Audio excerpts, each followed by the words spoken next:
বাংলাদেশের বাইরে পৃথিবীর বিভিন্ন প্রান্তে যেখান থেকে চ্যানেল আই দেখছেন আপনাদের সকলকে সাদর আমন্ত্রণ তৃতীয় মাত্রা দেখবার জন্য।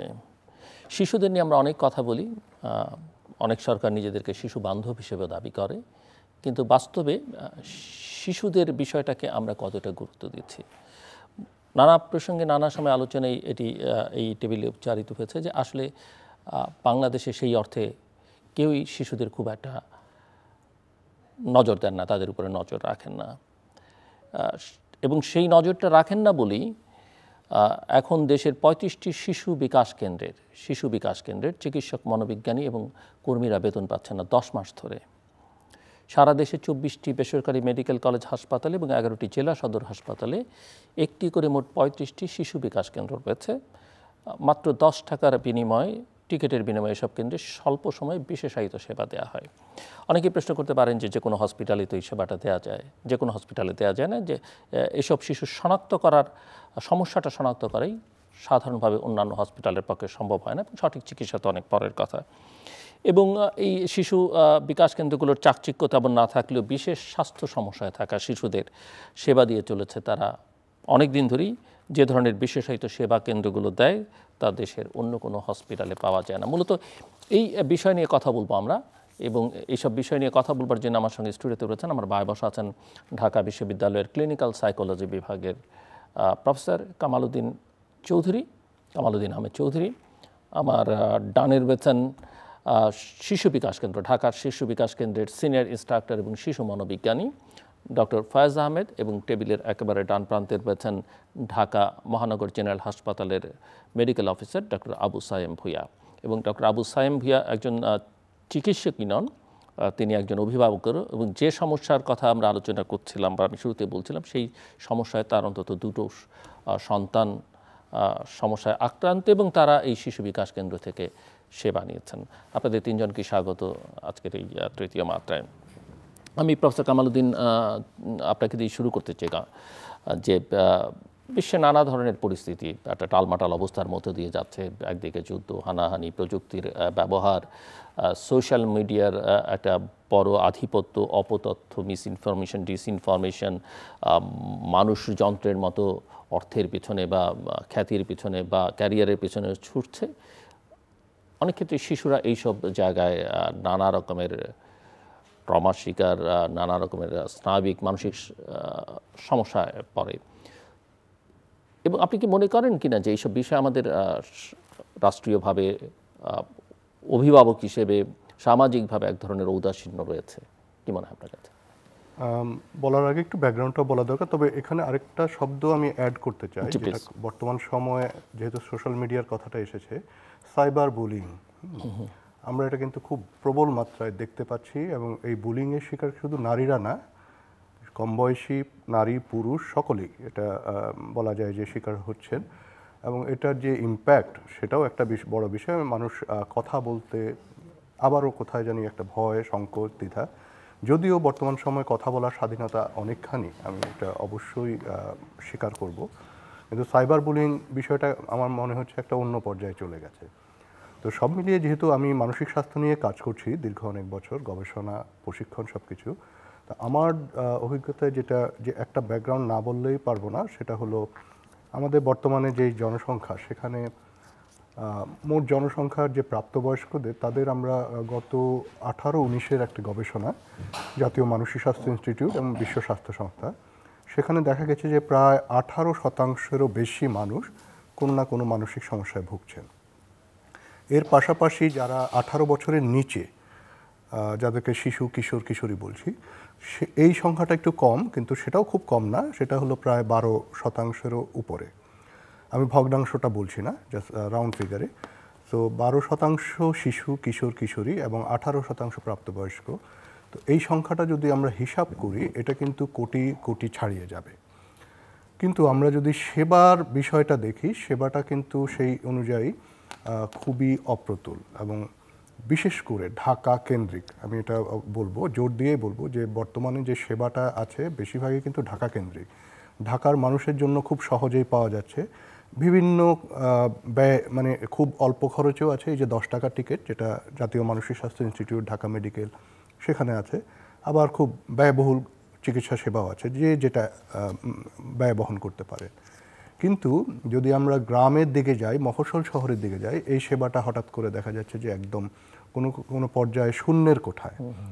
আপনি যদি যশোর, সাতক্ষীরা বা আরও ওইদিকে লালমনিরহাট বা এসব এলাকায় যান, আপনি কিন্তু মানসিক স্বাস্থ্যসেবা সেভাবে দেখবেন না যে দেয়া হচ্ছে।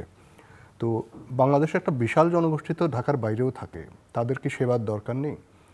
সেই প্রেক্ষিতে যদি আমি বলি যে এখানে এই যে 35টি শিশু বিকাশ কেন্দ্র, এখানে আমি মনে করি না যে শুধু মানসিক স্বাস্থ্য সেবা দেওয়া হচ্ছে। এখানে কিন্তু মানসিক স্বাস্থ্য সেবার পাশাপাশি নিউরো ডিসএবিলিটি বা ডেভেলপমেন্ট যে বিকাশজনিত সমস্যা, স্নায়বিক সমস্যা, সেগুলোর সেবাও কিন্তু দেওয়া হচ্ছে। এটা বলা হয়েছে বিশেষায়িত, তার মানে এই সেবাটা কিন্তু সবখানে নেই, শুধু 35টি কেন্দ্রে আছে।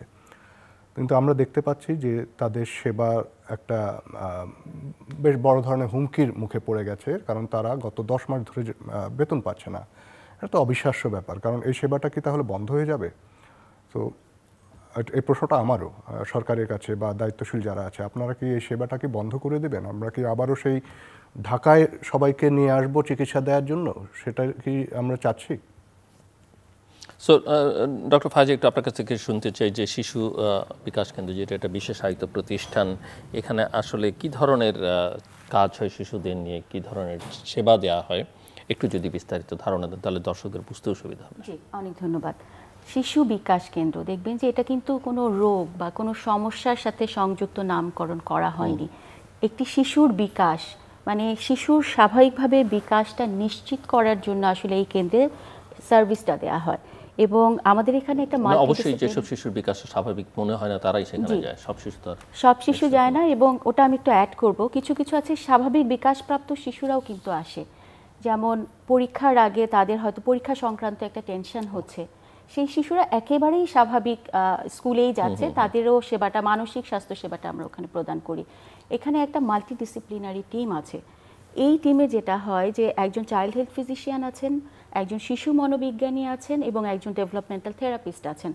এই তিনজন একই টেবিলে বসে একটা শিশুর, যেটা বলা হয় যে ট্রায়াঙ্গুলেশন, একটা ডিফারেন্ট পার্ট থেকে ওনার ওই শিশুকে আসলে অ্যাসেস করা হয় এবং দেখা হয় যে তার বিকাশজনিত কী ধরনের সমস্যা আছে, তাকে কোন কোন জায়গাতে আমরা সেবাটা প্রদান করতে পারি। প্রথম দিন যেটা করা হয় যে প্রথম দিন যে শিশু স্বাস্থ্য চিকিৎসক আছেন উনি শিশুকে দেখেন এবং ওনার সাথে কিন্তু ডেভেলপমেন্টাল থেরাপিস্ট থাকেন, যিনি এই শিশুর সাথে খেলছেন, হাসছেন, কথা বলছেন। তার সাথে সাথে কিন্তু উনি দেখছেন যে শিশুর বিকাশে কোন কোন জায়গায় সমস্যা আছে। তখন আমরা ওই একই টেবিলে বসে তার পরিবারের সদস্যদেরকে বুঝিয়ে বলি যে আপনার শিশুর ভেতরে এই এই বিকাশজনিত সমস্যা আমাদের মনে হচ্ছে। এবং সেই শিশু বিকাশ কেন্দ্রে কিন্তু আমাদের আলাদা আলাদা ক্লিনিক আছে। প্রথম দিন যখন আমরা সবাই মিলে দেখে শিশু ব্যাপারে একটা পরিকল্পনা করি, তারপরে শিশুটার যদি স্পিচ ডিলে থাকে, তখন একই সাথে যেটা হয় যে আমাদের যিনি ডেভেলপমেন্টাল থেরাপিস্ট আছেন তার ভাষার বিকাশের জন্য যে আলাদা ক্লিনিক আছে সেখানে এই শিশুকে আমরা দিয়ে দিলাম, সেখানে ভাষার বিকাশের জন্য সে বিশেষায়িত সেবা পাচ্ছে। একই সাথে যিনি শিশু মনোবিজ্ঞানী আছেন সে কিন্তু তার একটা অ্যাসেসমেন্ট করেন বোঝার জন্য যে তার বুদ্ধিবৃত্তীয় বিকাশ কতটুকু হয়েছে, তার মানসিক বিকাশ কতটুকু, তার ক্রোনোলজিক্যাল এজ বা বয়সটা যেটা আছে তার সাথে সে কতটুকু পিছিয়ে আছে। সেই জায়গায় আমরা একটা সার্বিকভাবে তার জন্য প্ল্যান করি যে তার জন্য আর কি কি আমরা করতে পারি। এবং কখনো কখনো এই শিশুদের কিন্তু এপিলেপসি থাকে, খিঁচুনি হতে পারে বা আরও কিছু জটিলতা থাকে, কোমরবিডিটিস যখন থাকে তখন যিনি শিশু স্বাস্থ্য চিকিৎসক আছেন উনি একই সাথে ওষুধটা দিচ্ছেন। তাহলে খেয়াল করবেন একটা শিশু বিকাশ কেন্দ্রে 10 টাকা টিকেটে এই পুরো সমন্বিত সেবাটা তারা পাচ্ছে এবং পুরো 1 মাস এখানে শিশুর জন্য দীর্ঘমেয়াদী আমরা এই শিশুকে রাখি। এবং একটা সময় যখন আমরা দেখি যে এই শিশু তার জীবনে এখন একটা ফাংশনাল লাইফ লিড করতে পারবে সেই সময় পর্যন্ত, সুতরাং আমাদের এখানে একেবারে শূন্য থেকে শিশুরা আসতে পারে 16 বছর অবধি। তাদেরকে আমরা এভাবেই অন্যান্য হসপিটালগুলো থেকে এই শিশু বিকাশ কেন্দ্র আলাদা। এবং আপনি কি আমাদেরকে একটা ধারণা দিতে পারবেন যে কবে শুরু হয়েছিল এটা? এটা শুরু হয়েছে, এটা আমি যদি পেছনে বলি যে প্রফেসর নাইলা জামান খান উনি হচ্ছেন পেডিয়াট্রিক নিউরোলজিস্ট। উনি যেটা করেছেন সেই 92 সালে বাইরে যখন গিয়েছিলেন ওখানে উনি দেখে এসেছিলেন লন্ডনে যে এরকম একটা সেবা আছে, তখন উনি শিশু হাসপাতালে শুরু করেন। তারপর যখন এত রোগী, এত শিশুরা আসা শুরু করেছে তখন উনি এটা গভর্নমেন্টের সাথে কথা বলছিলেন 2003 থেকে 8 পর্যন্ত। 8-এর দিকে এটার পারমিশন হয়েছে। 9 সালে আমরা 5টা শিশু বিকাশ কেন্দ্র শুরু করতে পেরেছি। 10-এ যে আরও 5টি, 14তে যে আরো 5টি হয়েছে এবং পরবর্তীতে 21 সালে যে আরো 20টি হয়েছে আমাদের। আনুমানিক কত শিশু সেবা নিয়েছে? এই পর্যন্ত আমাদের কাছ থেকে শিশু সেবা নিয়েছে 3 লক্ষ। এটা কিন্তু হেড কাউন্ট, মানে একটা শিশু কিন্তু আবার বিভিন্ন সেবা নিচ্ছে। তো সেবাটা যদি আমরা যোগ করে বলতে যাই যে সে হয়তো স্পিচ ল্যাঙ্গুয়েজ ক্লিনিকে এসেছে, এপিলেপসি ক্লিনিকে এসেছে, সাইকোলজিক্যাল ক্লিনিকে এসেছে বা মেন্টাল হেলথ ক্লিনিকে এসেছে, তো সেবার সংখ্যা আমরা যদি কাউন্ট করি সেটা আসলে অনেক বেশি। তবে 3 লক্ষের অধিক শিশুরা এখান থেকে এই পর্যন্ত সেবা নিয়েছে। তো আমি ডক্টর সায়েম আবু সায়েম ভাই আপনার কাছ থেকে একটু শুনতে চাই। আপনি ওনাদের দুজনের বক্তব্য শুনছিলেন, আপনার যদি কিছু যোগ করবার থাকে, এবং একই সঙ্গে আমি যেটুকু জেনেছি যে আপনার 2 সন্তানও আসলে এই শিশু বিকাশ কেন্দ্রগুলো থেকে সেবা নিয়েছে, যদি তাদের পরিস্থিতিটা বলেন এবং আসলে কি ধরনের সুফল আদৌ পাওয়া গেল কিনা আপনার কাছ থেকেই শুনতে চাই। আসসালামু আলাইকুম। আসলে স্যার এবং আপা যে কথাগুলো বললো শিশুদের ব্যাপারে, আমার 3টা বেবি, ফার্স্ট বেবি আনইভেন্টফুল ও স্মুথ, সেকেন্ড এবং থার্ড বেবি, আমার সেকেন্ডটা মেয়ে ছিল, থার্ডটা ছেলে ছিল। আমি বুঝতেও পারিনি তখন, বিইং এ ডক্টর, আমার ওয়াইফও ডক্টর, দুজনেই গভর্নমেন্ট ডক্টর, এবং আমি মেডিসিন ব্যাকগ্রাউন্ডে। দুর্ভাগ্য ওই সময় আমার স্ট্রোক ছিল, ইস্কেমিক স্ট্রোক ছিল, আমি কথাতেই আমার ডিজার্থিয়া ছিল। বাট আমার মেয়েটা, আমার ওয়াইফ তখন খুব ব্যস্ত থাকতো, আমি একটু কম ব্যস্ত থাকতে হতো। আমার মেয়েটার আস্তে আস্তে দিয়ে আমরা 2, 2.5, 3 বছরে ওই কম কম সাউন্ড করছে, ওইটা মার্ক করিনি। এই যে ডক্টর হিসেবে আমি অত চোখের নিজের মধ্যে ওয়াকিবল ছিলাম না। বাট 3 বছর 3.5 বছর যখন হয়ে যাচ্ছে তখন দেখছি না, ও ঠিকমতো ফুল সেন্টেন্স যে সব কমপ্লিট সেন্টেন্স শব্দ বলছে না। তখনই আমি আমার ওই মেয়েটাকে নিয়ে, সেকেন্ড ইস্যুটাকে নিয়ে আমি খোঁজ নিলাম যে কোথায় আছে। আমি অ্যাট দ্যাট টাইম আমি জাস্ট রিসেন্টলি মাত্র ঢাকা মেডিকেল কলেজের রেজিস্টার মেডিসিন পোস্ট থেকে আমি ট্রান্সফার হয়েছি, তখন খুঁজলাম যে ওখানেই আছে। তারপরে গেলাম, সেই যে পেডিয়াট্রিশিয়ানের সাথে কথা বলার পর ওনারা অ্যাডভাইস করলো, ওখানে গেলাম। যাওয়ার পর ওনাদের প্রথম দিনের যে অ্যাসেসমেন্টটা হলো, এটাকে সাইকোলজিক্যাল অ্যাসেসমেন্ট বলে ওনারা, তো ওটা করলো। আমার মেয়ে সম্পর্কে ওনারা খুব আমাকে হতাশাব্যঞ্জকই প্রথম দিন আমি শুনছি অনেক কথা, যেটা আমার বিইং এ ডক্টর, আমার ওয়াইফ দুজনের আমরা খুব আপসেট ছিলাম, এবং আমার ওয়াইফ তো ভয়ঙ্কর রকমের মন খারাপ ছিল যে এটা অনেক ডিলে করে ফেলছি আমরা। তো অ্যাট দ্যাট টাইম আমাদের ডায়াগনোসিস হলো ডিলেড স্পিচ আমার মেয়ের। এরপরে তারপরে আমার সাথে আমার পরের বেবি, ওর 1 বছর গ্যাপ, ওকে আবার নিয়ে গেলাম, ওরও সেম প্রবলেম। যাক, এরপরে আমরা গ্র্যাজুয়ালি ওনাদের যে শিশু বিকাশ কেন্দ্রের যে, আমি স্টনিশড, অনলি 10 টাকা যেটা গভর্নমেন্ট ফি, যেটা যে ওনারা আমাকে প্রথমে ওনাদের ডক্টর দেখলো, ওনাদের সাইকোলজিস্ট ছিল দেখলো, আপাদের চেহারা এখনও মনে আছে আমার, এবং একজন থেরাপিস্ট দেখলো, শুধু কথা বললো আমাকে, এবং বাচ্চাকে না যত বলছে আমাকে বলছে, আমার ওয়াইফকে বলছে, এবং আমি ডক্টর হিসেবে আমার জন্য সহজ হয়েছে জিনিসগুলো, আমি হজম করে এগুলোকে এক্সারসাইজ করছি। ওনারা আমাকে হাতে কলমে দেখিয়ে দিয়েছে, কোনো ওষুধ দিতে হয়নি, এবং আমি টোটাল আমার মেয়ের ক্ষেত্রে 3 বছর আমি কন্টিনিউ করছি, আর ছেলেটা মাত্র 1.5 বছর পর্যন্ত কন্টিনিউ ছিল ওনাদের সেবা নিয়েছি। এবং 15-20 দিন পর পরে আমাকে ডেট দিত। আমার শুধু বড় ইনভেস্টমেন্ট ছিল ওখানে, টাইম ইনভেস্টমেন্ট, আর আমার পেশেন্ট, আমাদের দুজনের ধৈর্য। তো এটা আল্লাহর রহমতে দেওয়ার পরে ফাইনালি আমার মেয়ের এখন ওরা দুজন, ওদের কথার জন্য আমার কানে তুলে দিতে হয় আর কি, অনেক কথা বলে আল্লাহর রহমতে, অনেক ইমপ্রুভমেন্ট হয়েছে ওনাদের গাইডলাইন, ওনাদের ইয়াতে আমি খুবই স্যাটিসফাইড, ওনাদের অ্যাপ্রোচগুলো খুব ফাইড। আর ডাক্তার হিসেবে আমার বোঝা সহজ হয়েছে, এটা ঠিক, এটা আমি স্বীকার করি। থার্ড ইস্যুরই একই রকম সমস্যা। প্রফেসর কামালউদ্দিন, আপনার কাছ থেকে শুনতে চাই যে আপনি কি মনে করছেন, এবং আজকে যে জায়গায় সে থমকে দাঁড়িয়েছে, আর সেই পরিস্থিতিটা বা কেন তৈরি হলো, কার উদাসীন্য আসলে? আমি ওনার যে বক্তব্যটা শুনলাম, আমি প্রথমে একটু ডক্টর সায়েমকে ধন্যবাদ জানাতে চাই। উনি সাহস করে এখানে এসেছেন এবং ওনার ব্যক্তিগত অভিজ্ঞতার কথা শেয়ার করলেন। আমাদের দেশে কিন্তু মানসিক স্বাস্থ্য সমস্যা নিয়ে বা পরিবারের শিশু ঠিকমতো ডেভেলপ হচ্ছে না, এই কথাগুলো কিন্তু সবাই বলতে স্বাচ্ছন্দ্য বোধ করে না। হ্যাঁ, এই যে অন্যরা কী বলবে, বা মানুষ খুব নেগেটিভলি দেখে। আপনি দেখেন একটা পরিবারে যদি কারো ডায়াবেটিস হয়, আমরা সবাই কিন্তু খুব সাপোর্টিভ, হ্যাঁ তোমাকে এই করতে হবে, এই করো, এই সবাই এগিয়ে আসে। কিন্তু একটা পরিবারে যদি কোনো বলে যে শিশুর মানসিক সমস্যা, আমরা কিন্তু ঘাবড়ে যাই, ভয় পাই, মনে করি ওদের, এবং এটার সাথে অনেক কুসংস্কার আছে, হ্যাঁ, পাপের ফল বা শাস্তি হিসাবে দিয়েছে, তো অনেক কিছু, পরিবার একদম ভেঙে চড়ে যায়। তো আমি ডক্টর ফায়দা যেটা বলছিলেন যে ওনাদের এখান থেকে 3 লক্ষ শিশু সেবা নিয়েছে, আমি দেখছি যে শুধু শিশু নয়, তার পরিবারও সেবা নিয়েছে। আপনি 3 লক্ষ পরিবার, প্রতি পরিবারে যদি আমরা আরও 2 বা 3 জন সদস্য হিসাব করি তাহলে সেবার পরিমাণটা কিন্তু আরও বেড়ে যাচ্ছে। অনেক বেশি। হ্যাঁ, এই বছর কত সেবা নিয়েছে 24-25-এ যদি এই যে হিসাব করি? এপ্রিল 30 পর্যন্ত যদি আমি বলি, অলরেডি আমাদের কাছ থেকে সেবা নিয়েছে প্রায় 34,000 শিশু, এবং সেবা নিয়েছে মানে ডিফারেন্ট ক্লিনিকে নিয়েছে 1,22,000-এর মতো। জি, হ্যাঁ। তো এই যে 36,000, এটা তো আপনারা এই মুহূর্তে বেতন পাচ্ছেন না, তারপরেও সেবা দিয়ে যাচ্ছেন, এটা তো বিশাল একটা কাজ আমি মনে করি। কারণ ওনারা যেই ধরনের যোগ্যতা এবং যেই এক্সপিরিয়েন্স এবং একাডেমিক ডিগ্রি, প্রফেশনাল ডিগ্রি আছে, ওনারা কিন্তু অন্য কোথাও চাকরি পেয়ে যাবেন, কিন্তু তারপরেও ওনারা ধরে রেখেছেন। আমি খুবই অভিবাদন জানাই আপনাদের এবং যারা এখনও সেবার সাথে আছেন। তো আবারও ফিরে আসি যে 3 লক্ষ শিশু এবং পরিবার, আমি দেখছি যে একটা পরিবারের যে উনি যে অভিজ্ঞতাটা বললেন যে প্রথমে একদমই ওনারা হতাশ হয়ে গেছেন, সেখান থেকে আজকে ওনারা কিন্তু একটা পজিটিভ, ইতিবাচক একটা অভিজ্ঞতা নিয়ে হাসছেন। হ্যাঁ, এই যে পরিবারের মুখে হাসি ফোটানো, এটাও কিন্তু একটা বড় দায়িত্ব, আমি মনে করি সামাজিক দায়িত্ব। এবং এই দায়িত্বটা আমরা যখন শুনছি যে 35টি শিশু বিকাশ কেন্দ্র বন্ধ হয়ে যাচ্ছে বা তারা সেবা দিতে পারছে না, আমি তখন হতাশ হয়ে যাচ্ছে এই পরিবারগুলোর জন্য। আমি কিন্তু যারা এখানে চাকরি করছে তাদের চাকরি হয়তো বিকল্প পেয়ে যাবেন, কিন্তু যারা সেবা নিচ্ছে তারা কোথায় যাবে? তারা কি আবারও সেই নীলফামারী থেকে হাজার হাজার টাকা খরচ করে ঢাকায় এসে সেবা নেবে? আসলেই যৌক্তিক? আমরা কি সেই বাংলাদেশের দিকেই যাচ্ছি? আমরা তো চাচ্ছি সেবা বিকেন্দ্রীকরণ, সব দিকেই ছড়িয়ে যাক। তো একই সাথে আমি আরেকটা যেটা মনে করি যে আমাদের কিন্তু সেবা দেওয়ার মানুষের সংখ্যাও কিন্তু খুব অপ্রতুল।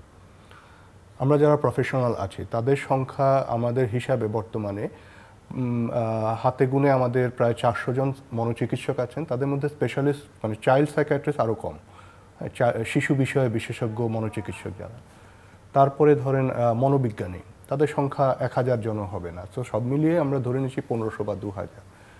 তো আমাদের যদি 1 কোটি মানুষকে সেবা দিতে হয় বা 2 কোটি মানুষকে সেবা দিতে হয়, তাহলে তো দেখা যাবে যে প্রতি 3 লক্ষ লোকের জন্য মাত্র একজন পেশাজীবী। তো আমরা সেবা যদি যেখানে আরও বড় করার কথা, ছড়িয়ে দেওয়ার কথা, সেখানে আরও সংকুচিত করছে, আরও কমিয়ে দিচ্ছি, তো মানুষগুলো যাবে কোথায়? সো ডক্টর ফায়জা, যেটা দিয়ে আমরা শুরু করেছিলাম যে গণমাধ্যমে যে খবর যে এত সেবা দেওয়ার পরেও আসলে শিশু বিকাশ কেন্দ্রের কর্মকর্তা কর্মচারীরা প্রায় বছর হতে চলল বেতন ভাতা পাচ্ছেন না। আমার প্রশ্নটা মানে এই পরিস্থিতিটা কেন তৈরি হলো, এবং এখানে শ্রম অধিকার, মৌলিক অধিকার, নানা অধিকারের প্রশ্ন আলোচনার মধ্যে যদি নাও টানি, প্রতিষ্ঠানটা আসলে চলছে কিভাবে এখন, সেটা একটা বড় প্রশ্ন। প্রতিষ্ঠানটা চলছে সেই জায়গা থেকে যদি শুরু করি, আমরা যারা এই বিশেষ শিশুদেরকে নিয়ে কাজ করি, শিশুদের নিয়ে যারা আমরা কাজ করি, তাদের এই শিশু এবং শিশুর পরিবারের প্রতি ভালোবাসা, সামাজিক দায়বদ্ধতা, এবং এখানে কাজ করার, আমরা যখন কাজ করছি আমাদের যেহেতু এই শিশুরা যখন আমাদের সাথে এত বেশি অ্যাটাচড, বা সেই পরিবারদের যে আমাদের প্রতি একটা নির্ভরতা, সেই জায়গাটা থেকে না আমরা সরে আসতে পারি না। যেমন হয়তো অনেক সময় অনেকে হতাশ হয়ে বলছে যে ঠিক আছে তাহলে আমরা তালা মেরে দিই, আমরা বন্ধ করে দিই, আমাদেরকে নিয়ে কেউ চিন্তা করছে না। কিন্তু এটা হয়তো তার হতাশার মুহূর্তে ভাবছে, কিন্তু পর মুহূর্তেই ভাবছে তাহলে আমাকেই যেমন বলে যে আপা আমাদের তো 6 মাস পরেরও শিশুদের ডেট দেওয়া আছে, 3 মাস পরেরও ডেট দেওয়া আছে, অন্যদের মতো যদি আমরা আন্দোলনেও নামি, আমি যে যখন থাকবো না তখন আমার যে এই বিশেষ শিশুকে নিয়ে আসবে তারা কি হবে তাদের। একটা ছোট্ট বিষয় যদি বলি, স্যার যেটা বলছিলেন যে আমাদের এরকম হয়েছে যে ঢাকা সেন্টারে দেখাতে আসবে, বরিশাল থেকে এসেছে, একটা ছাগল আছে সেটা বিক্রি করে তারপর এসেছে। তো যখন ওনাকে আমরা বললাম, এবং শিশুকে এভাবে কোলে করে নিয়ে এসেছে, আমি যখন বললাম যে আপনি সাথে একজনকে নিয়ে আসতেন, তখন আমার দিকে তাকিয়ে বলেছে আপা আমি যখন নিয়ে আসছি আমার ভাড়া আর আমি যে 3-4 দিন কাজ করতে পারবো না, এটা আমারে কে দিবে? আর তারপর একজনকে সাথে নিয়ে আসলে তার ভাড়া দিতে হবে, তার খাওয়ার খরচ, তার মানে কোন প্রান্তিক জনগণ আমাদের কাছে আসে। তো সেই জায়গাটা, সেই যে দায়বদ্ধতা দিয়ে আমরা আসলে সরে আসতে পারছি না। কিন্তু আমাদের কি পরিস্থিতি, আর আপনি বলছেন এই জটিলতাটা কেন হলো, সেটা যদি বলি, এটা যেহেতু স্বাস্থ্য অধিদপ্তরের স্বাস্থ্যসেবা বিভাগ থেকে পরিচালিত একটা বিশেষায়িত সেবা, এটা হচ্ছে অপারেশন প্ল্যানে চলে। তো সেই অপারেশন প্ল্যান যেটা হয় প্রতি 5 বছর অন্তর অন্তর এটা আবার রিনিউ হয়। তো তো আমরা আসলে এটা কখনোই বুঝতে পারিনি, কারণ এটা অটো রিনিউ হয়ে গেছে। আমাদের শেষের মেয়াদটা ছিল 4th HPNSP যেটা ছিল, সেটার মেয়াদ শেষ হওয়ার কথা ছিল 17 থেকে 22। কোভিডকালীন সিচুয়েশনের জন্য এটা 2 বছর এক্সটেনশন হয়েছিল। তো এটা শেষ হয়েছে যে জুন 24-এ। হওয়ার পরে যখন এই যে দেশের রাজনৈতিক একটা পরিবর্তন যখন এসেছে, আমরা যেটা জানতাম যে ওই সময় আমাদের 2-3 মাসের স্যালারি একটু ইরেগুলার হবে, আমরা পেয়ে যাব। তারপরে কিন্তু আমরা কিছুদিন পরে দেখছি যে না, এটা তো আসলে এগোচ্ছে না। আপনি দেখেছেন যে ওই সময়ের পর থেকেই কিন্তু বিভিন্ন পত্রপত্রিকা এটা নিয়ে আলোচনা হয়েছে। অধিদপ্তরে আমাদের যারা আছেন সংশ্লিষ্ট, ওনারাও বলেছেন যে আমরা চেষ্টা করছি, মন্ত্রণালয়ে ফাইল পাঠাচ্ছি, কিন্তু কেন জানি এটা কোনোভাবে এগোচ্ছে না। প্রথম দিকে হয়তো কিছুটা আশার বাণী শুনিয়েছেন, এখন বলছেন ওনারাও যে আমরা আসলে জানি না। মাঝে শুনছিলাম যে কোথায় আটকে আছে, মন্ত্রণালয়ে আটকে আছে বলছে, বা আবার বলছিল যে স্বাস্থ্য সংস্কার কমিটি ওনারা একটা ফিডব্যাক দিয়েছেন। সব মিলিয়ে 35টি শিশু বিকাশ কেন্দ্রে কত কর্মকর্তা কর্মচারী কাজ করছে? আমাদের পদ আছে 186টি, এখন কর্মরত আছেন 172 জন আছেন।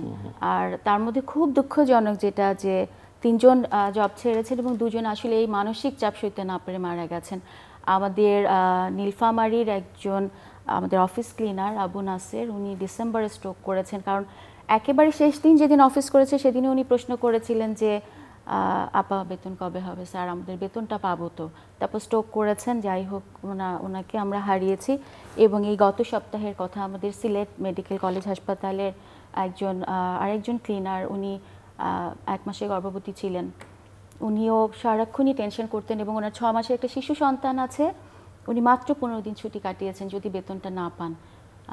সেই চিন্তা বা এই জায়গাগুলো থেকে না সবার মনোবল। আপনারা এটা নিয়ে কর্তা ব্যক্তিদের সঙ্গে মন্ত্রণালয়ে কথা বলেন? আমরা কথা বলেছি, আমাদের একেবারেই যত দূর যাওয়া সম্ভব আমরা বারবারই কথা বলছি। যতবার কথা বলি আমাদের বলে হিসাব নিকাশ করে বলেন আপনাদের কত টাকা বেতন কি, সব আমরা বারবার ফাইল পাঠাচ্ছি। তারপর কোথায় যেন তারা কি বলছেন যে কেন্দ্র বন্ধ করে দিতে হবে বা এরকম কিছু বলছেন? এরকম কিছু বলছেন না। বা আপনারা বিকল্প দেখুন সেটাও বলছেন না? এটা বলেননি, কারণ শুরু হবে সেটাও বলছে না, আবার বেতন বলছে পাবে যে কিনা একটা সেটাও আশার বাণী কনফার্ম দেখান করছে যে না। এই ধরনের একটা বিশেষায়িত সেবা বন্ধ হওয়ার কথা না। একটা জটিলতা যেটা হচ্ছে যে আমাদের বলা হচ্ছে যে হ্যাঁ হলেই বরাদ্দ চলে আসলে আপনারা বেতনটা পেয়ে যাবেন, কিন্তু এটা কবে নাগাদ হবে এটা কেউ বলতে পারছেন না। প্রথম দিকে বলছিলেন যে হয়তো 6 মাস পরে পাবেন, ডিসেম্বরের পরে পাবেন। এখন তো আবার শুনছিলাম মাঝে স্বাস্থ্য সংস্কার কমিটির ওনারাও কিন্তু খুব পজিটিভ রিপোর্টই দিয়েছেন শিশু বিকাশ কেন্দ্র সম্পর্কে, যেটা আরো বাড়াতে হবে বা এটার যে এটা আছে প্রয়োজনীয়তা। এখন আসলে আমরা হতাশ যে এই অর্থ বছর যদি পার হয়ে যায়, এই পুরোটা 1 বছর যে মানুষ সেবাটা দিয়েছে, তাহলে তাদের ক্ষেত্রে কি হবে? ডক্টর সায়েম, একটু আপনার কাছ থেকে শুনতে চাই যে এই যে পরিস্থিতি, যেখান থেকে সেবা পেয়ে আপনি খুশি, আপনার সন্তানরা সুস্থ, এবং একই সঙ্গে তো ওই আলোচনায় তো যাওয়াই যাচ্ছে না যে প্রতিষ্ঠানটির আধুনিকায়ন, প্রশিক্ষণ, গবেষণা কার্যক্রম জোরদারের ক্ষেত্রে কি করা যেতে পারে বা সরকারের মনোযোগটা আদৌ আসলে কি? আসলে আমি তো একজন প্রথমে বাবা, এরপর আমি একজন চিকিৎসক। আমি আমার বাচ্চা দুজনের যে ওই সময়কার যে ফিলিংসটা, এটা এক্সপ্রেস করা যাবে না। হ্যাঁ, যে কি কষ্টের মধ্যে ছিলাম আমরা বাবা মা দুজনই। আল্লাহর মতো ওনাদের পরামর্শে এতে আমরা অনেক দূর, আজকে তো বললাম তো ওরা দুজনই ক্লাস 4-এ এবং খুব রিনাউন্ড স্কুলে পড়ে এবং ভালো রেজাল্টও করছে, সবই ভালো, হ্যাপি। মানে ইভেন আমার প্রফেশনাল লাইফেও আমি যদি কখনো কোনো বাচ্চাকে এরকম দেখি, শুনি বা এমনি ফ্যামিলি সোশ্যাল লাইফেও যদি শুনি, আমি কিন্তু ওনাদেরকে সরাসরি রেফার করি, বিকজ এদিক ওদিক ঘুরে অনেক ঝামেলা হয়। আর এর মধ্যে একটা জিনিস বলতে হয়, আমরা দুজন ডক্টর আমাদের ওই সময়কার সামাজিক অবস্থায় যেটা, আমি যখন এটা কিন্তু কর্পোরেট হসপিটালেও গিয়েছিলাম এই সার্ভিসে, বেটার কোনো কিছু আমি কনভিন্স হচ্ছিলাম, কোনো কিছু মানতে পারছিলাম না। কিন্তু যে ওদের যে কস্ট, যে এটা আমার জন্য, আমরা বাবা মা দুজন গভর্নমেন্ট ক্যাডার অফিসার, কিন্তু আমাদের অ্যাফোর্ড করা খুব কঠিন, কারণ এটা তো 10 দিন 20 দিন পরপরই লাগছে। আর একটা সেশন 2 থেকে 2.5 ঘন্টা লাগে। এটা যে সেশন ওনারা আমাকে সময় দিত 2 থেকে 2.5 ঘন্টা, অনেক বেবিকে দিত, আমার বাবাকে বলতো, মাকে বলতো, বুঝিয়ে দিত। এবং এই জিনিসগুলো আমি তখন ফিল করতাম যে আচ্ছা কয়জন, আমার দিন দেখতাম যে হয়তো আরেকজন বা 2জন বাচ্চা হতো, কিন্তু আমার নোন, আমাদের লেভেল নোন অনেকের বেবির আছে এরকম ডিলেড স্পিচ। হ্যাঁ, ইয়েস, ডিলেড স্পিচের সাথে অ্যাসোসিয়েটেড আমাদের মেডিকেল অনেক কন্ডিশন থাকে যেগুলো হয়তো সো টাফ। আমার 2 বেবির সিম্পলি ডিলেড স্পিচই ছিল, that so that we can overcome them খুব ভেরি নাইসলি। তো আমার পরামর্শ বলবো না, আমি আপনাদের কাছে এখন শুনে হতাশ হব যে এরকম একটা সার্ভিস যে মানে এরকম একটা দৈন্য দশার মধ্যে আছে। বিকজ আমরা তো সব আমাদের সমাজে যেটা হয় কি, রোগ হয়েছে ওষুধ দেন চলে যাব, ওষুধ খাবো। আমি আমার 3 বছর ধরে আমার মেয়ের সেবা নিছি, 3 থেকে 3.5 বছর, আর ছেলের সেবা নিছি 1.5 থেকে 2.5 বছর, কোনো ওষুধ লাগেনি। আমি বারবার বলছি, শুধু 10 টাকার টিকিট দিতে আমার টিকিটগুলো নিয়েও আসছি সাথে করে। আমি ওনারা কাউন্সিলিং এবং হ্যাঁ এটার জন্য ওনারা বিভিন্ন পরামর্শ দিত, এটা কেনেন ওটা কেনেন, এটা করলে ওর ইমপ্রুভমেন্ট বাড়বে, এই আমরা এগুলো এনশিওর করতাম। হ্যাঁ একটা জিনিস আমার এখনও মনে আছে, আমার প্রথম ওদের কথা ফোটার জন্যে আমাকে প্রথম পরামর্শ দিয়েছে আমার 2 বেবি। তো আমি তখন আমার নিজেরও যেহেতু প্রবলেম ছিল, তখন আমারও সাউন্ড আস্তে আস্তে হচ্ছে, তখন ওদের দুই হাতে 2জনকে নিতাম, মাথায় সুতোরা, ও তো ছোটো 3 বছর 1 বছর 1.5 বছরে। তাই আমি বলতাম আ, ওরা বলতো আ, আমি বলতাম মি, ওরা বলতো মি, আমি, এই আমি যাব আমি খাবো এটাই 2-3 মাস ধরে পড়ায় করছে। এরপরে কিন্তু আস্তে আস্তে বেড়ে গেছে। এই যে প্রথম 2 মাস 3 মাস যে ওনারা যে আমাকে ধৈর্য ধরাইছে, বিশাল ব্যাপার। বিশেষ করে ক্লিনিক্যাল সাইকোলজিস্ট যে আপা ছিলেন, আমি ওনাকে স্টিল নাও ফিল করি অন্যভাবে। এবং এই অ্যাপ্রোচ এবং হতাশ নেই, আমার ওয়াইফ তো খুব ডিপ্রেসড হয়ে গেছিলো, অনেকদিনও যেতে চাইতো না, বোরিং মনে হতো। হ্যাঁ খুব বোরিং, বলে কি 1.5 ঘন্টা 2 ঘন্টা কি এটা ওটা বলছে, কই ওষুধ ইয়ে হচ্ছে না, বাচ্চার তো ইমপ্রুভ হচ্ছে না। কিন্তু আমি যেহেতু আমি মেডিসিন ফ্যাকাল্টি ছিলাম ওই সময়, আমি কাজী উদ্দিন মোহাম্মদ স্যার আন্ডারে ট্রেনিং করেছি, যে আমি কিছুটা নিউরোলজিক্যাল ব্যাপারগুলোতে কিছুটা নোন হয়ে গেছি, কিন্তু ধৈর্য আল্লাহর উপর ভরসা রাখছি, ওদের কথাগুলো শুনে গেছি। ইয়েস, আমার থার্ড বেবিটা যখন তাড়াতাড়ি হয়ে চলে আসলো তখন আরও গিয়ার্ড হয়েছি। আমার মেয়ে আমার জানালা শব্দটা নিয়ে খুব হাসতাম, ও জানালা এখন দুষ্ট করি বলে যে জাঙ্গালা, ও শব্দটাই বলতে পারতো না। তো এটাকে সে আস্তে আস্তে হলো। এবং আমি আমাদের পেডিয়াট্রিক নিউরোলজি যে বড় বড় স্যাররা আছেন, আমি যেহেতু দিনবাবু স্যার আন্ডার ছিলাম, স্যারদের সাথে কথা বলছি, ওনারা আমাকে রিঅ্যাসিওর করছে এবং বারবারই ওষুধের কোনো কথা নাই, গো দেয়ার। এবং এই জন্য আমার মানে খুব আকুল আবেদন সরকারের কাছে যে এরকম একটা এখানে টাকা দিয়ে অ্যাসেস করা যাবে না। আমার বেবি যদি 2জন যদি আজকে আল্লাহ না করুক যদি স্পিচ এটা ডিলেড মানে পার্মানেন্ট লস থাকতো, আমার আজকে আর কি হতো? আমি বাবা মা 2জন ডাক্তার, আমি কি আমার ফ্যামিলি তো ধ্বংস। এটা প্রফেসর কামাল চৌধুরী, আপনার কাছ থেকে শুনতে চাই যে আপনি কি মনে করেন এই পরিস্থিতি এবং এই প্রতিষ্ঠানকে আসলে আরও বিকশিত করবার জন্য কি দরকার? গবেষণা, প্রশিক্ষণ, অন্যান্য কার্যক্রম? তা তো দরকার, ওনার কথাতেই আমরা তো শুনতে পেলাম। মানে এই যে ওনার অভিজ্ঞতাটা বললেন, ধৈর্য ধরে থাকা এবং ধৈর্য ধরার জন্য যেই সাহসটা, যেই ভরসাটা, সেটা আপনি ওই সাইকোলজিস্টের কাছ থেকে পেয়েছেন। আপনি আশা ছেড়ে দেননি, কিন্তু ওই সাইকোলজিস্ট কিন্তু আপনার আশাটাকে জাগিয়ে রেখেছেন এবং তার ফলাফল আপনি পরে পেয়েছেন। এবং এই যে অভিজ্ঞতাটা হলো আপনার, আমি চিন্তা করলাম যে 2.5 ঘন্টা ধরে উনি সেবা নিয়েছেন, মূল্য 10 টাকা। মানে এটা কিভাবে সম্ভব? সরকারি উদ্যোগের নেওয়া স্বাস্থ্যসেবা, যেটা সবার জন্য সহজ, তাই তো হওয়া উচিত। কিন্তু যে অভিজ্ঞতাটা, এটা কিন্তু মূল্যহীন, প্রাইসলেস। হ্যাঁ, যে একটা পরিবারের যে আনন্দ, এটা priceless, you cannot buy with money. হ্যাঁ, এটা সব কিছু টাকা দিয়ে কেনা যায় না। সো এটা একটা অসাধারণ অভিজ্ঞতা আপনি শেয়ার করেছেন। তো আমি যেটা মনে করি যে বাংলাদেশে বর্তমানে, শুধু বাংলাদেশ না, গ্লোবালি আমরা যদি দেখি, global warming, climate change, industrial pollution এবং অন্যান্য অনেক কিছু, আপনি মেডিসিনের আছে, আপনিও তো জানেন যে এগুলোর কিন্তু একটা ইম্প্যাক্ট আসে, বায়োলজিক্যাল ইম্প্যাক্ট আছে। প্রেগন্যান্ট মাদারদের উপর এটা কিন্তু একটা ইম্প্যাক্ট আছে এবং সেই ইম্প্যাক্টটা কিন্তু রেজাল্টটা হয় অনেক সময় শিশুদের মধ্যে বিভিন্ন ধরনের সমস্যা, ডেভেলপমেন্টাল ডিলে। আমরা দেখছি যে অটিজম আগের তুলনায় অনেক বেড়ে গেছে। আগে যেখানে 100 জনে 1 জনের কথা শুনতাম, এখন সেখানে আরও বেড়ে যাচ্ছে। অটিজম ছাড়াও আরও অন্যান্য ডিলে বিষয় আছে, যেটা প্রত্যক্ষ বা পরোক্ষভাবে পলিউশনের সাথে কানেক্টেড। সো বা বিভিন্ন ধরনের ওষুধ জাতীয় দ্রব্য, খাবারে বিভিন্ন ধরনের রাসায়নিক পদার্থ, মাইক্রোপ্লাস্টিক, অনেক কিছু আছে। তো এই যে সমস্যাগুলো যত বাড়বে, তো এই সমস্যাগুলো সমাধানের জন্য কোথায় যাবেন? আমরা যদি সেবাটা বন্ধ হয়ে যায়, এনাদেরকে তো তাহলে মানে ব্যক্তিগত পর্যায়ে চিকিৎসকদের কাছে যেতে হবে, ঢাকায় আসতে হবে, বিশাল ব্যয় সাপেক্ষ একটা বিষয়। সরকার এত ভালো একটা উদ্যোগ নিয়ে মাঝপথে থেমে যাবে এটা আসলেই গ্রহণযোগ্য মনে হচ্ছে না। এটা অবশ্যই সরকারকে বুঝতে হবে যে সরকার তো সেবা তো জনগণের জন্য, সরকার তো প্রফিট বেজ অর্গানাইজেশন না। বেসরকারি সংস্থা তাদের একটা লাভের বিষয় থাকে, সরকার সেভাবে কাজ করে না। সরকার দেখবে জনগণ জনকল্যাণমুখী। তো এই জনকল্যাণমুখী একটা প্রতিষ্ঠানকে এভাবে বন্ধ হয়ে যাওয়া, এটা আমি মনে করি দেশের জন্য, দেশের মানুষের জন্য পরামর্শ কি লস। আরেকটু অ্যাড করি, আপনারা জানেন কি না বাংলাদেশে কিন্তু আত্মহত্যার পরিমাণও অনেক বেড়ে যাচ্ছে। এটা আমরা খেয়াল করছি না, বাট আমাদের গবেষণায় কিন্তু যে রেজাল্টগুলো আসছে রীতিমতো আতঙ্কিত হবার মতো। বছরে লাস্ট যে মানে অফিসিয়াল গবেষণায় দেখা গেছে 2018-19 এই সময় প্রায় 14,000 মানুষ আত্মহত্যা করেছে। তো 14,000 মানুষ এক বছরে আত্মহত্যা করা মানে প্রতি বছরে প্রতিদিন কতজন? এবং আরও আতঙ্কজনক হলো 30-এর নিচের জনগোষ্ঠী বেশি আত্মহত্যা করছে। এবং আরও যেটা ভয়াবহ, যেটা গত বছর আমরা জরিপে দেখেছি প্রায় 500 জন স্কুল কলেজের শিক্ষার্থী আত্মহত্যা করেছে। তো এই যে স্কুল কলেজের এরাও তো এই সেবা কেন্দ্রের সেবা পাওয়ার কথা।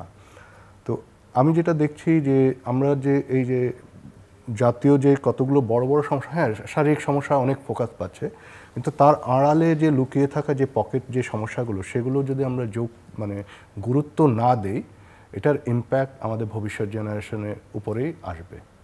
সো ডক্টর ফায়জা, আপনার কাছ থেকে শুনতে চাই যে কি চাইছেন এখন? আর একটা তো বেতন ভাতা সব বিধি, আর সামগ্রিকভাবে এই প্রতিষ্ঠানকে আরও এগিয়ে নিয়ে যাওয়ার জন্য কি আপনাদের অভিজ্ঞতার আলোকে কি পরামর্শ? সর্বপ্রথম আমি যেটা মনে করি যে এটা দীর্ঘদিন ধরে আমরা শুনে আসছি যেটা রাজস্ব খাতে চলে যাবে। মানে এখানে যারা সেবা দিচ্ছে তাদের মানসিক স্বাস্থ্য ভালো থাকাটা খুবই জরুরি। কারণ এই শিশুদের সাথে আমাদেরকে যখন প্লেফুল থাকতে হয়, এই প্যারেন্টদের কোয়েরিজ, তারা কিন্তু প্রচুর মানে অ্যাংজাইটি নিয়ে আমাদের কাছে আসেন। তো তাদেরকে স্বাস্থ্যসেবা দিতে হলে এই স্বাস্থ্যসেবা প্রদানকারী যারা আছেন তাদের মানসিক স্বাস্থ্য, তাদের ওয়েলবিংটা এনশিওর করার জন্য যেটা করতে হবে যে এটা এভাবে করে প্রজেক্টের আন্ডারে না রেখে যদি রাজস্ব খাতে চলে যাওয়া সম্ভব হয়, যেমন আমরা দীর্ঘদিন ধরে এটা আমাদের দাবি যে রাজস্ব খাতে চলে যাবে এবং এটাকে স্বাস্থ্যসেবার একটা বিশেষায়িত সেবা হিসেবে এবং জরুরি সেবা হিসেবে এটাকে আখ্যা দেয়া এবং সেই অনুযায়ী ব্যবস্থাটা নেওয়া। তার সাথে সাথে যেটা আছে যে আমাদের এখানে আরও অন্যান্য সুযোগ সুবিধা কিছু নেই। যদি আমার এক্সপিরিয়েন্স দিয়ে বলি যে আমি শিশু বিকাশ কেন্দ্রে জয়েন করেছি সেই 2013 সালে, ঠিক সেই সময় যে স্ট্রাকচারে আমি এসেছি আমাদের কোনো ইনক্রিমেন্ট অন্যান্য সুযোগ সুবিধা কিছু নেই। 9 সাল থেকে যারা কাজ করছেন একই, এবং 21-এ যারা জয়েন করেছেন একই। তার সাথে সাথে আমাদের আরেকটা বিষয়ও আছে, দেখবেন যে আমরা যদি কখনো কোনো রকম শিক্ষা ছুটির প্রয়োজন হয় সেটা নেই। মাতৃত্বকালীন ছুটি যেটা, এটা একেবারেই খুবই অমানবিক একটা ব্যাপার। এখানে ছুটিতে আপনাকে যেতে দেওয়া হবে কিন্তু কোনো রকম আপনি বেতন পাবেন না। এটা আমার একটা অভিজ্ঞতা আছে যে আমাদের ময়মনসিংহের একজন সাইকোলজিস্ট, উনি 2012 সালে শেষ দিন পর্যন্ত অফিস করতে চেয়েছেন, এতটা শারীরিক অসুস্থতা নিয়ে, কারণ ওনার জন্য বেতনটা খুবই জরুরি ছিল। একদম উনি ডিউটিকালীন অবস্থায় উনি কোমায় চলে যান এবং ওনার শিশু সন্তান সহ কিন্তু উনি মৃত্যুবরণ করেছেন। এই সব কিছুর পরে আমরা কর্তৃপক্ষের কাছে, আপনাদের বোধহয় কর্মকর্তা কর্মচারীদের 50%ই নারী। জি, আমাদের 50%ই নারী। কারণ এখানে একটা ব্যাপার আছে যেটা যে নারীরা মাতৃত্বকালীন ছুটিও না, মাতৃত্বকালীন ছুটি এখনো আমাদের বেশ কয়েকজন আছেন যে ম্যাটারনিটি লিভে আছেন। এই ম্যাটারনিটি লিভে যখন সবেতন না, এখন লিভে যখন যাচ্ছেন সবার একটা টেনশন থাকে। ওই যে আমি বললাম যে মেরি, উনি যে মারা গেলেন, উনি মাত্র 15 দিন মাতৃত্বকালীন ছুটি কাটিয়েছে। এটা কতখানি অমানবিক। এবং যে কেউ যায় প্রথম টেনশন করতে থাকে যে এই সময় কিন্তু মানুষের আছে না যে অর্থনৈতিক একটা চাপ যায়, একটা নতুন শিশু আসে যখন পরিবারে, তার জন্য কোনো রকম আর্থিক নিরাপত্তা নেই। তো সেই জায়গা থেকে সরকারের কাছে বা এইখানে যারা কর্তৃপক্ষ যারা আছে সবার আমরা ওই দৃষ্টি আকর্ষণ করার বারবার চেষ্টা করেছি যে এটা একটা এমন একটা বন্দোবস্ত করে দেওয়া হোক যে এখানে যারা আছে তারা যেন ভালোভাবে সেবাটা প্রদান করতে পারে, তাদের ওয়েলবিংটা যেন এনশিওর করা যায়। কিন্তু কোথায় একটা ঘাটতি, কোথায় আটকে আছি আমরা জানি না। এবং আরেকটা মজার ব্যাপার যেটা আমার কাছে কেমন লাগে যে আন্দোলন সংগ্রামে নেমেছে, আমরা আন্দোলন সংগ্রামে নামতে গেলে যে সময় দিতে হবে, আমাদের সেবা বন্ধ রাখতে হবে, মানে আমরা এমন একটা ইস্যুর মধ্যে পড়েছি যে সেক্ষেত্রে বন্ধ রাখবো যখন এই শিশুদের, যেমন আমার গ্রাম থেকে একজন আসবে, ফোনও নেই তাদের, তো আমি কিভাবে বন্ধ রাখবো? আমার দরজাটা বন্ধ দেখে এই শিশু যখন ফেরত যাবে ও হয়তো আর কোনোদিনও আসবে না। ওটা আমরা করতে পারছি না, কিন্তু কর্তৃপক্ষ হয়তো আমাদেরকে ওই দিকেই ঠেলে দিচ্ছে কিনা আমি বুঝতে পারছি না। আরেকটা বিষয় দেখবেন এটা খুব আমার কাছে আশ্চর্য লাগে যে আমাদের কিন্তু মাস শেষ হলে মন্ত্রণালয় বলছে আপনারা রিপোর্ট দেন আমাদেরকে, কজন শিশুকে সেবা দিয়েছেন, যেটা আগেও আমরা রিপোর্ট দিতাম। তো আমরা যে রিপোর্ট দিব, আমাদের অনেকেই বলে যে রিপোর্ট কেন চায়, আমাদের বেতন দিচ্ছে না কিন্তু আমরা কজনকে সেবা দিয়েছি সেই রিপোর্টটা ঠিকই যাচ্ছে। তো ওটা আবার আমরা কম্পাইল করে ওনাদেরকে রিপোর্টটা দিচ্ছি যে দেখেন আমরা তো সেবা প্রদান করে যাচ্ছি। তো এই যে এক অদ্ভুত এবং খুবই মানবিক একটা জটিলতার মধ্যে আমরা যে পড়েছি, এটা কাউকে আমরা বোঝাতে পারছি না। অনেক নিউজ পেপার আসলে এটা কভার করেছে। আর আন্দোলনের যে জায়গাটা, ওই জায়গাটাতে আমরা আসলে কোনোভাবেই, যেহেতু আমরা এখানে দেখাচ্ছি, ওটা আমরা করতে চাইনি। আমরা ভেবেছি যে আমাদেরটা খুবই যৌক্তিক, আমাদেরটা তো এমনিতেই সমাধান হওয়া উচিত।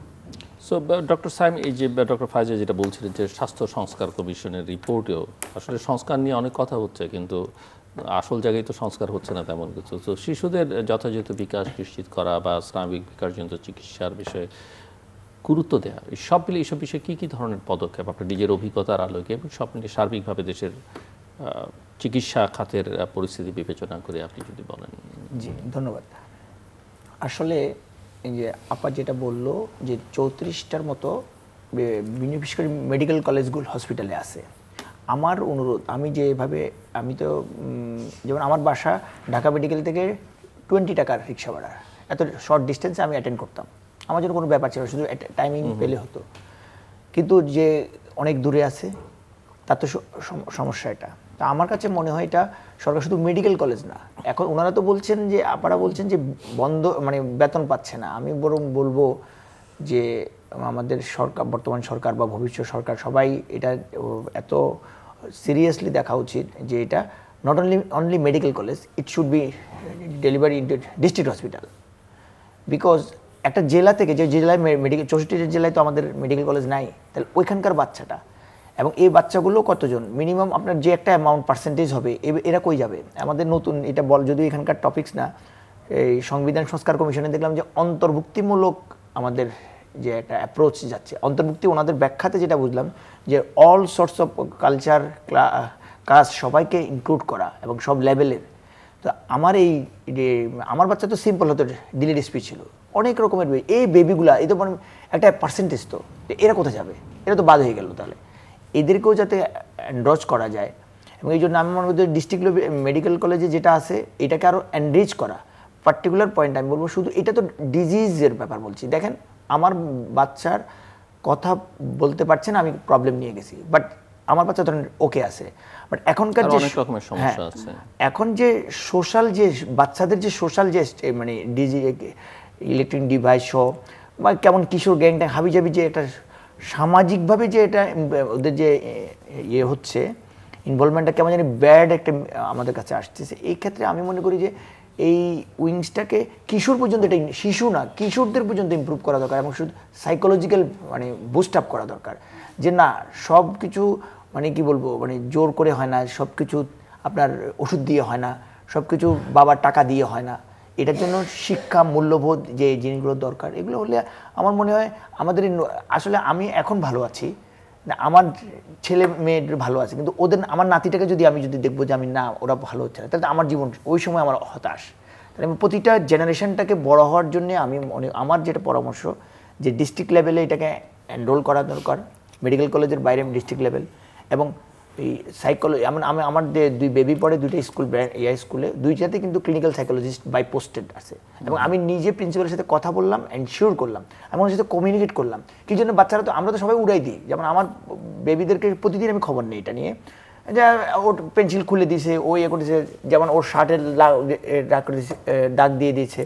কারণ আমার কাছে মনে হয় যে সব কিছু কিন্তু বাচ্চা বলে যেমন উড়াই দেওয়া যাবে না, আবার সব কিছু মানে আপনার রোগ বলে আমি ধরবো না। বাট এই যে অ্যাসেসমেন্টটা কিন্তু একজন ক্লিনিক্যাল সাইকোলজিস্ট, আমি দেখছি, আমি নিজে অনেক ঢুকে, আমি যদিও ক্লিনিক্যাল মেডিসিনের মানুষ, কিন্তু ওনাদের এটা সে ঢুকে ওদের সাথে দেখলাম যে না এটা একটা দরকার আছে, এবং এটা করলে আমার বেবিগুলোর অনেক রিঅ্যাসুরেন্স হয়, যে সামাজিক মূল্যবোধের যে শিখার যে একটা ব্যাপার, তারা তো একসময় ওরাই আমার জায়গা দখল করবে, আমার দেশের বড় জায়গা তো ওরাই, আমার সন্তানগুলোই যাবে। এই জন্য এটা শিশু না, কিশোর পর্যন্ত এনরোল করুক। এবং আমি আমাদের স্বাস্থ্য যে সংস্কার কমিশন, যে ওনাদের আসলে এটার ব্যাপার, ওনাদের পয়েন্টে, পার্টিকুলার পয়েন্টে কি ড্রেস করছে আমার ঠিক জানা নেই, তবে আমি সবার কাছে, আমাদের ঊর্ধ্বতন নীতি নির্ধারক মহোদয়ের কাছে রিকোয়েস্ট যে এটাকে বন্ধ না, এটাকে বুস্ট আপ এবং এটাকে ওয়াইড পাবলিক অ্যাওয়ারনেসের মাধ্যমে সাথে করা যায়। এটা প্রফেসর কামাল চৌধুরী। আমি ওনার কথার সাথে ইকো করব। একটু মনে রাখতে হবে যে একটা শিশু যখন শারীরিক কোনো সমস্যা হয়, তার পেটে ব্যথা বা গায়ে জ্বর, অভিভাবকরা কিন্তু বুঝতে পারে যে হ্যাঁ ওকে ডাক্তারের কাছে নিতে হবে। কিন্তু একটা শিশু যখন কথা বলতে দেরি হয়, ঠিকমতো আচরণ করে না, অভিভাবকরা কিন্তু বুঝে উঠতে পারে না যে এখন কার কাছে নিব। এবং অনেক সময় দেখা যায় যে ম্যাল ট্রিটমেন্টের শিকার হচ্ছে, তারা অবৈজ্ঞানিক চিকিৎসার কাছে নিয়ে যাচ্ছে। এই ধরনের বিশেষায়িত সেবাগুলো কিন্তু একটু সময় লাগে গ্রো করতে, কারণ মানুষের জানার একটা বিষয় আছে। আপনি জেনেছেন বলেই গিয়েছেন, অনেক মানুষই কিন্তু জানে না। তো ওয়ার্ড অফ মাউথ খুব ইম্পর্ট্যান্ট। আপনি সেবা পজিটিভ এক্সপিরিয়েন্স পেয়েছেন, আপনি আরও অনেককে জানিয়েছেন, এভাবেই আস্তে আস্তে। তো আমি যেটা দেখতে পাচ্ছি যে এই সেবাটা যখন ওয়ার্ড অফ মাউথের মাধ্যমে জনপ্রিয়তা পেয়ে যাচ্ছে, মানুষ জানছে যে আমার শিশুর এগুলো হচ্ছে স্পেশাল প্রবলেম, এটার জন্য এখানে নিয়ে যাব, সেবাটা বন্ধ হয়ে যাওয়ার দিকে এটা বিশাল একটা ক্ষতি। তারপর আছে বুস্ট আপের কথা বললেন। আমি মনে করি আসলে 35টা মোটেও এই আমাদের দেশের জন্য পর্যাপ্ত না।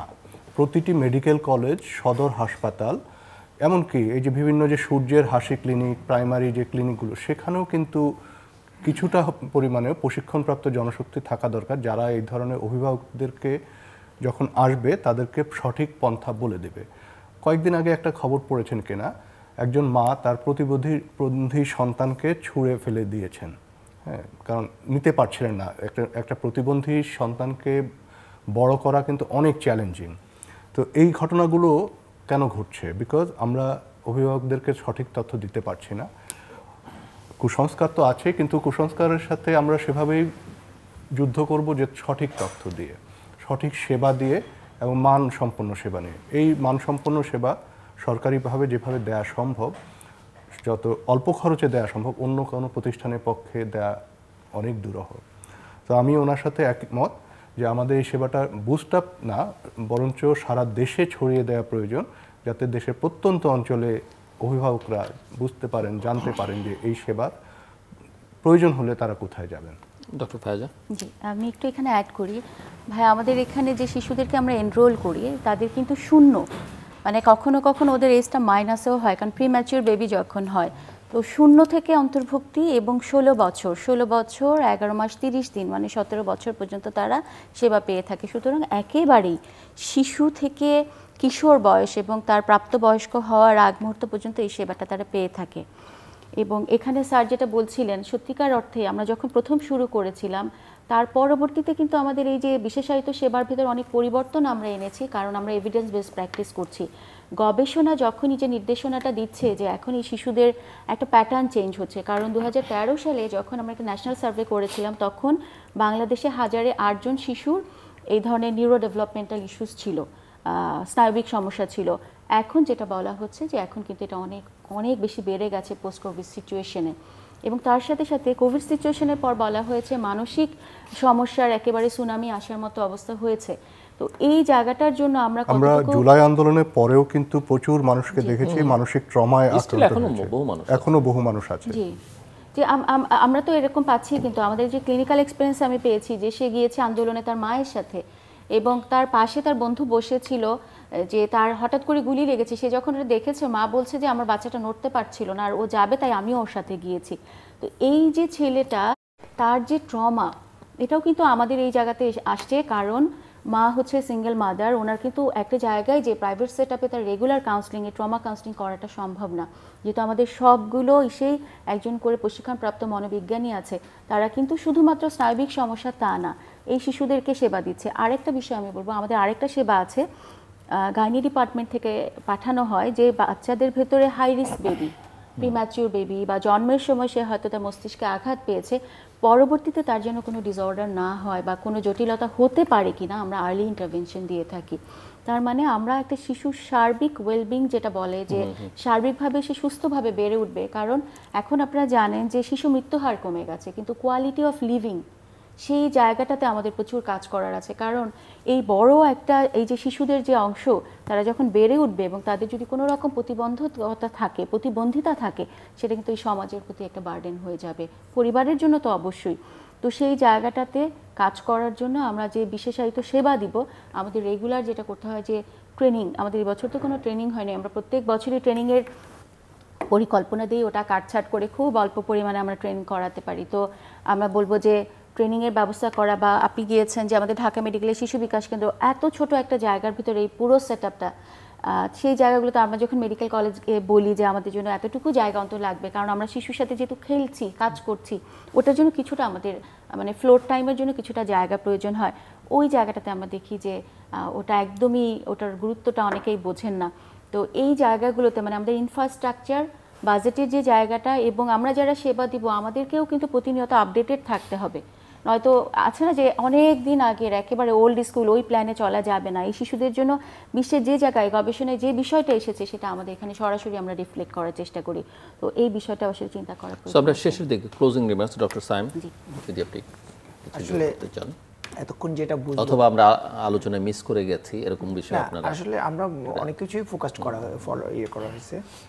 আমার কাছে যেটা মনে হয় যে এই শিশু বিকাশ এই সার্ভিসটা মানে হেলথের, আমাদের এমনিতে আমরা ক্লিনিক্যাল পেডিয়াট্রিশিয়ান, আমাদের এটা অনেক অ্যাডরিচ হচ্ছে, আমাদের প্রচুর, আমাদের শিশু হাসপাতাল, শিশু বিভিন্ন সাবজেক্টের মাল্টি ডিসিপ্লিনের হয়ে গেছে, কিন্তু এই জিনিসটা এই পেডিয়াট্রিক নিউরোলজিস্ট এখনও প্রচুর হচ্ছেন।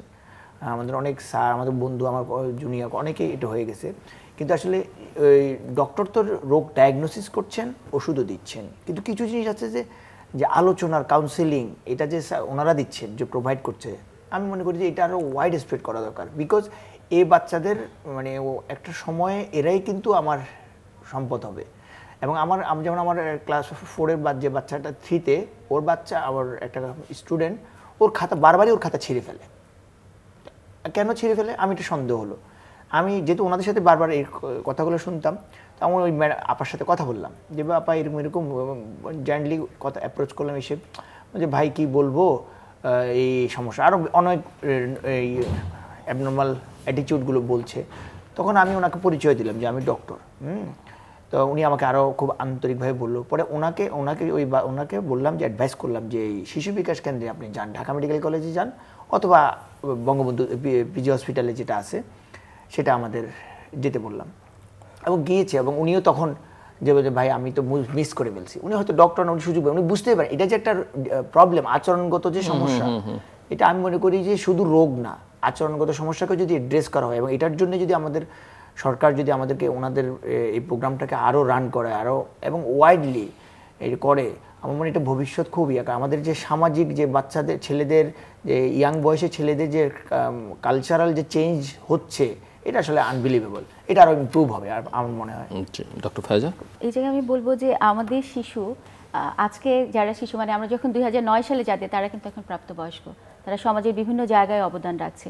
সুতরাং এই শিশুদের বিকাশ নিয়ে যেহেতু আমরা কাজ করি, তাদের সার্বিক বিকাশ এবং তাদের শারীরিক মানসিক বিকাশটাকে আমাদের অনেক বেশি গুরুত্ব দেওয়া প্রয়োজন, কারণ এই জনগোষ্ঠী কিন্তু জনসম্পদে পরিণত হবে। সুতরাং এটাকে অবহেলা করার কোনো সুযোগই নেই এবং এটাকে অনেক বেশি গুরুত্বের সাথে দেখা প্রয়োজন। এই বিষয় নিয়ে আরও কী করা যায় সেটা নিয়ে আসলে আমরা হয়তো এই আলোচনাটা হতে পারতো, কিন্তু আমরা থমকে যে এই যে আলোচনাটা করছি এটা খুবই দুঃখজনক। এই বিষয়ে এই শিশুদের সার্বিক উন্নতির কথা চিন্তা করে আমাদের এই জটিলতার অবসান হোক, সেই জায়গাটা প্রত্যাশা করছি এবং সবার সহযোগিতা কামনা করছি। প্রফেসর কামাল চৌধুরী, আমি কিছু বলতে চাইছেন? একটা জিনিস আমি আসলে, যেহেতু শিশুদের আলোচনা স্বাস্থ্য বিষয়ক, তো আমাদের বর্তমান ডিজি মহোদয় স্যার, উনি কিন্তু পেডিয়াট্রিক সার্জন, যদিও এটা মেডিসিন ফ্যাকাল্টির আলোচনা, কিন্তু পেডিয়াট্রিক সার্জন। এবং আমি যখন ইন্টার্নি তখন থেকে ওনার সাথে আমার পরিচয় ছিল। তো এখনও তো অনেক গ্যাপ হয়ে গেছে, কিন্তু স্যারের যে শিশুদের প্রতি যে দরদ, তা আমি মনে করি যে এই স্যারকে অ্যাড্রেস করে আপনারা আরও আগাইতে পারেন, যাতে এটা মানে ফুল মানে সাপোর্ট পায় আর কি গভর্নমেন্ট। ধন্যবাদ প্রফেসর কামাল চৌধুরী। খুব সংক্ষেপে যদি বলি, আমাদের কিন্তু একটা সাস্টেইনেবল ডেভেলপমেন্ট গোল এসডিজি, সেখানে গোল 3-তে উল্লেখ করা আছে যে দেশের সকল মানুষের জন্য মানসিক স্বাস্থ্যসেবা নিশ্চিত করা 2030-এর মধ্যেই। তো আমরা এই সেবাটা বন্ধ করে দিয়ে কিন্তু বিপরীত পথে হাঁটছি। আমি মনে করি সরকার এবং যারা সংশ্লিষ্ট কর্তৃপক্ষ আছেন তারা এটা ভাববেন, বাংলাদেশের যদি সাস্টেইনেবল ডেভেলপমেন্ট গোলকে আমরা মিট করতে চাই, সেবাটা বন্ধ নয়, বরঞ্চ সেবাটা আরও ছড়িয়ে দেওয়া প্রয়োজন। কারণ এই মানসিক স্বাস্থ্য পেশাজীবীদের কিন্তু আমরা হারাতে চাই না, তাদের প্রয়োজন আছে। এবং এই এসডিজি গোল 3টা হচ্ছে দেশের সবার জন্য। এটা শুধুমাত্র যারা শহর কেন্দ্রিক, যারা আর্থিকভাবে সামর্থ্যবান তাদের জন্য না, স্বাস্থ্যসেবা সবার জন্য। সেই লক্ষ্যকে মাথায় রেখে সরকার, আমি আশাবাদী যে তারা সঠিক সিদ্ধান্তটাই নেবেন। দর্শক, অনুষ্ঠানের শেষ প্রান্তে আমরা সামাজিক যোগাযোগ মাধ্যম ফেসবুক, এক্স এবং ইউটিউবে তৃতীয় মাত্রা লাইভ স্ট্রিম হচ্ছে, আপনারা দেখতে পারেন। টেলিভিশনের পর্দায় দেখতে না পারলে যে কোনো সময় যে কোনো স্থান থেকে ইউটিউবে তৃতীয় মাত্রা চ্যানেলটি সাবস্ক্রাইব করেই পর্ব বা পুরনো পর্ব আপনারা দেখতে পারেন। ডক্টর আবু সাইম ভুইয়া, ডক্টর ফায়েজ আহমেদ এবং প্রফেসর কামাল চৌধুরী, অসংখ্য ধন্যবাদ এই আলোচনা অংশ নেওয়ার জন্য। দর্শক, আপনারা শুনছিলেন যে আমরা কথা বলছিলাম শিশু বিকাশ কেন্দ্র, যেটি সাফল্যের কথাও আমরা প্রচুর শুনেছি। এই বিকাশ কেন্দ্রের কর্মকর্তা কর্মচারীরা গত 10 মাস ধরে বেতন পাচ্ছেন না। বিষয়টা মানবিক। এই ধরনের ক্ষেত্রে অনেক সময়, কারণ সরকার বলছেন এটা বন্ধ করে দেবে, আবার সরকার এটাকে এগিয়েও নিচ্ছে না।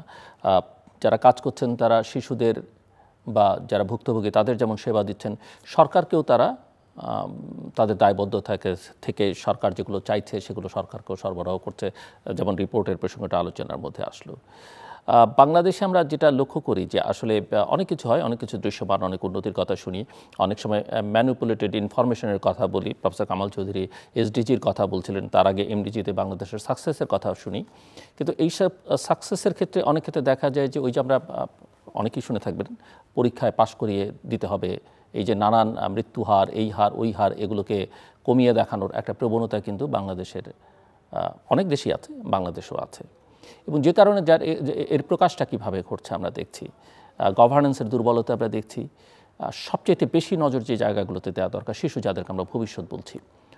আমি বলছি না যে এই যে যারা এখানে কর্মকর্তা কর্মচারী আছেন, চিকিৎসক আছেন, মনোবিজ্ঞানী আছেন, তাদের অবহেলা করা হচ্ছে। আমি বলবো যে এই ক্রিয়াকর্মের মধ্য দিয়ে আসলে শিশুদের অবহেলা করা হচ্ছে, যার মধ্য দিয়ে ভবিষ্যৎকে অবহেলা করা হচ্ছে।